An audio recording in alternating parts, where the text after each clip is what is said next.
అక్షరాభ్యాసం లేని పుస్తకం పఠనం చేయరాదు.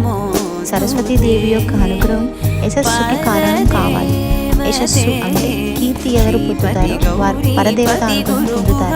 అక్షర పుణ్యక్షేత్రంలో వసంత పంచమి వేడుకలు ఎంత ఘనంగా జరుగుతాయో అలాగే కర్మన్ఘట్ దేవాలయంలో కూడా భక్తులతో కిటకిటలాడుతుంది. ఎంత ఘనంగా అయితే అక్షరాభ్యాసం జరుగుతుందో అలాగే మన కర్మన్ఘట్ శ్రీ ఆంజనేయ స్వామి దేవాలయంలో శ్రీ సరస్వతి అమ్మవారి ఆధ్వర్యంలో చాలా ఘనంగా అక్షరాభ్యాసం నిర్వహించిన. అందరికీ జ్ఞానం కావాలి. విద్యార్థులకు విద్యా జ్ఞానం అలాగే పెద్దలకు కూడా జ్ఞానం కావాలి కాబట్టి ఆ అమ్మవారి పూజా కార్యక్రమంలో పాల్గొనాలి. ఆ సరస్వతి అమ్మ అనుగ్రహం మనందరికీ ఉండాలని మనస్ఫూర్తిగా కోరుకుంటున్నాను.